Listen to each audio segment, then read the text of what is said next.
Panginoon, sa katahimikan ng gabing ito ay lumalapit ako sa iyo nang may pusong pagod at naghahanap ng kapayapaan.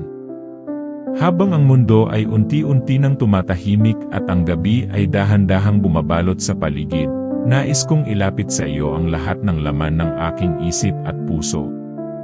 Maraming nangyari ngayong araw.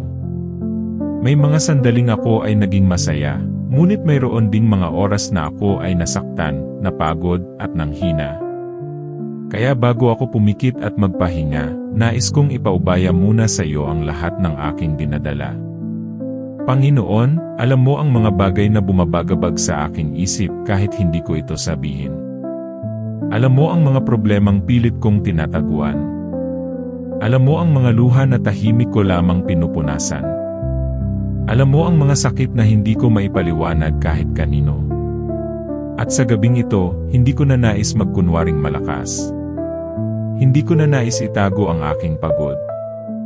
Lumalapit ako sa iyo bilang isang anak na nangangailangan ng iyong yakap, iyong presensya, at iyong kapayapaan. Pagod na ang puso ko, Panginoon.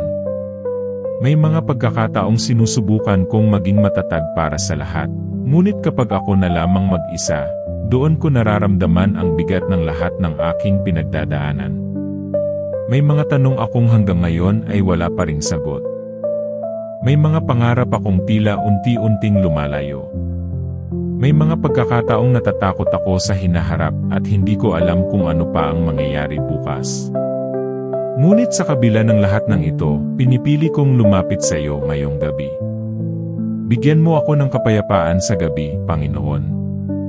Patahimikin mo ang isip kong pagod na kakaisip. Alisin mo ang mga takot na pilit bumabalik sa aking puso. Huwag mong hayaang lamunin ako ng pag-aalala tungkol sa mga bagay na hindi ko naman kontrolado.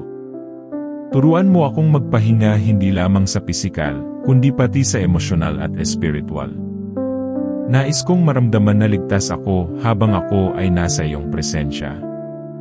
Panginoon, may mga pagkakataong pakiramdam ko ay mag-isa lang ako sa laban ng buhay. May mga oras na gusto ko lamang umiyak dahil hindi ko na alam kung paano haharapin ang lahat.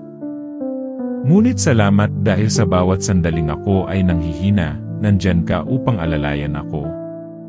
Salamat dahil kahit hindi ko nakikita, kumikilos ka sa likod ng lahat ng sitwasyon sa aking buhay. Salamat dahil hindi mo ako pinapabayaan kahit maraming beses akong nagkukulang sa iyo. Ngayong gabi, pinipili kong ipaubaya sa iyo ang lahat ng aking problema. Ang mga bagay na hindi ko kayang ayusin, ikaw na ang bahala.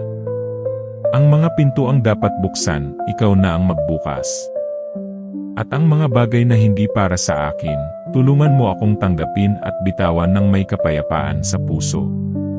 Ayokong matulog na puno ng galit, lungkot o pagdududa.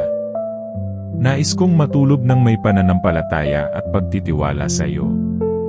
Panginoon, kung may mga pagkakamali akong nagawa ngayong araw, patawarin mo ako. Linisin mo ang aking puso at baguhin mo ang aking isip. Turuan mo akong maging mabuting tao at tulungan mo akong mas mapalapit pa sa iyo araw-araw. Ayokong lumayo sa iyong presensya. Sa halip, nais kong mas lalo kang makilala at mas lalo kang mahalin. Habang ako ay nagpapahinga ngayong gabi, hinihiling ko rin ang iyong proteksyon para sa aking pamilya at mga mahal sa buhay. Bantayan mo sila habang sila ay natutulog. Ilayo mo sila sa anumang kapahamakan, sakit at panganib. Punuin mo ang aming tahanan ng iyong pagmamahal, iyong kapayapaan, at iyong banal na presensya. Panginoon, yakapin mo ako ngayong gabi.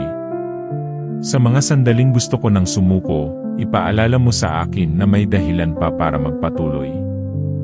Sa mga sandaling nawawalan ako ng pag-asa, iparamdam mo sa akin na may magandang plano ka para sa akin.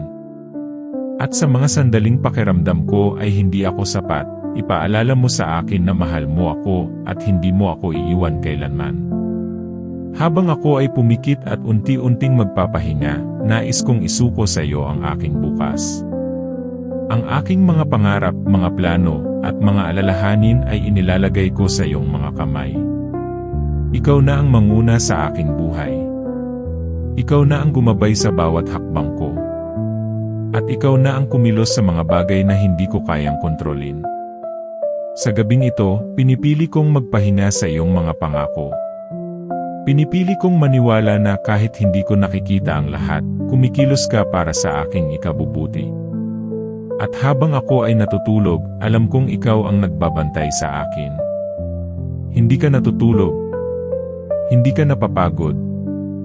At hindi mo ako pababayaan kailanman. Kaya Panginoon, bago matapos ang gabing ito, muli akong lumalapit sa iyo nang may pusong puno ng pananampalataya. Bigyan mo ako ng kapayapaan sa gabi. Kapayapaang magpapatahimik sa aking isip, magpapagaan sa aking puso, at magbibigay sa akin ng lakas upang harapin muli ang panibagong araw na may pag-asa at pananampalataya. Panginoon, sa iyo ko iniiwan ang gabing ito. Bantayan mo ako habang ako'y natutulog at punuin mo ang puso ko ng iyong kapayapaan. Amen.